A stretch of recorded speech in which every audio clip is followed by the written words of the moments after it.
5 avril 2026, très tôt, nous avons été réveillés par des échanges de tirs. Après 2 heures, nous avons constaté déjà la présence des groupes armés terroristes et séparatistes à l'intérieur de la ville, ce qui a beaucoup compliqué notre sécurité. Et après les retraits des autorités administratives pour rejoindre les camps, nous sommes restés bloqués à l'intérieur de la ville et les groupes armés étaient déjà devant moi, par exemple, ma porte. Mais c'est vers 16 heures qu'ils sont rentrés chez moi. Ils ont pris les mires pour ouvrir la porte. Ils m'ont arrêté devant ma famille. J'entends encore les cris de mes enfants qui ne comprenaient pas la situation. Mais je savais que ça allait se passer ainsi. Donc 2 véhicules armés m'ont amené pour qui connaît bien Kidal vers le marché des logements sociaux qui n'est pas exploité. Et là-bas commence toute une série d'interrogations, des insultes, beaucoup de choses difficiles à accepter.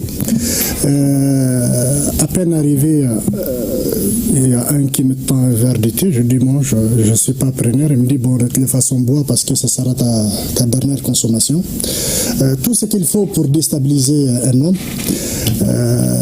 Mais entre-temps, ma famille a informé autour de notre communauté. Des personnes ressources se sont impliquées.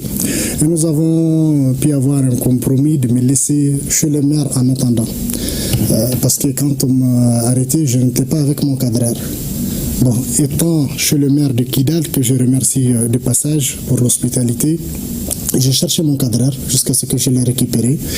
Et à partir de là, nous avons planifié notre exfiltration de la ville sur l'Algérie. Nous avons fait un long chemin pour rejoindre le pays frère, le Niger.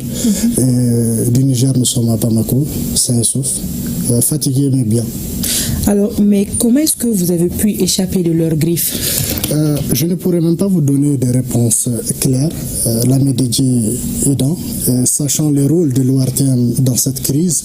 J'étais l'acteur à abattre à tout point de vue, mais c'est Dieu qui donne la vie et c'est lui qui reprend la vie. Moi, je garde la foi et ma mission continue. D'accord. Alors, quelles sont vos dernières nouvelles sur le terrain civil? Vous savez, quand j'écoute ce que les médias disent de Kidal, je suis surpris. Les forces de défense et de sécurité maliennes contrôlent à 100% le cercle d'Adelhok et celui d'Anefif. Et le cercle d'Adelhok se trouve à 150 mètres. 150 km, excusez-moi, de Kidal. Et le cercle d'Anefif se trouve à 112 km de Kidal. Donc nous avons bel et bien une présence importante de forces de défense et de sécurité dans la région de Kidal. Mais il faut comprendre qu'au moment de l'interpellation, moi j'ai entendu beaucoup de choses. Ce sont 12 000 combattants qui ont été mobilisés, qui ne sont pas seulement des forces terroristes séparatistes du Mali. Vous avez des combattants venus du Tchad, du Soudan, du côté du Polisario, de l'Algérie, pour aider les groupes armés terroristes et séparatistes du nord du Mali à déstabiliser le pays. La question, ce n'est pas la question de Kidal. La preuve, ce sont les attaques planifiées sur Kati, Bamako, Sévaré, Gao pour empêcher un éventuel renfort à Kidal. La preuve, c'est l'attaque lâche contre notre ministre de la Défense, dont je salue la mémoire ici, qui vise à déstabiliser l'institution militaire de notre pays, qui vise à décourager nos forces de défense et de sécurité. Mais il n'y a pas que des branches militaires, il y a aussi une branche politique.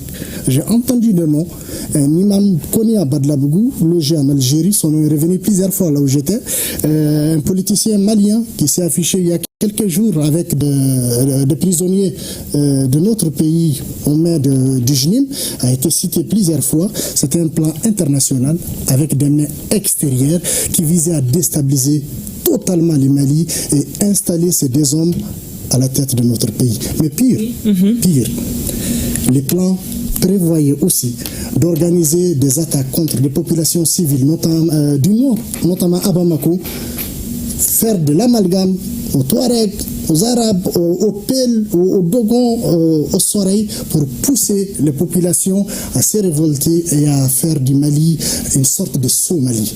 D'accord. Vous l'avez dit, ces terroristes sont soutenus par des sponsors, mais aussi par des médias occidentaux. Comment expliquez-vous cette cabale médiatique contre notre pays? Vous savez, c'est très simple à comprendre. Il y a quelques semaines, je ne sais pas si ça vaut une semaine, notre pays a pris un acte fort en reconnaissant le Maroc sur la question du Sahara.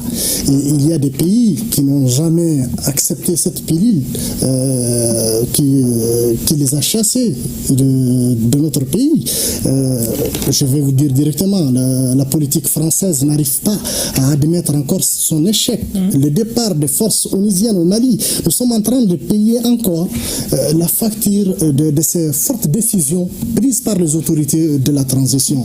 L'échec de l'accord d'Alger, aujourd'hui, vous avez écouté le président algérien qui l'a dit, la solution malienne est à 90% algérienne, mais qu'il arrête de rêver, c'est un problème malien et la solution ne pourrait être que malienne, mais pas de cette façon-là.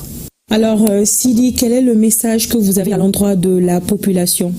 Juste avant ce message, permettez-moi de saluer l'esprit de l'AES. Vous savez, nous sommes passés par le Niger et nous avons été accueillis et traités d'une façon exceptionnelle par les autorités du Niger.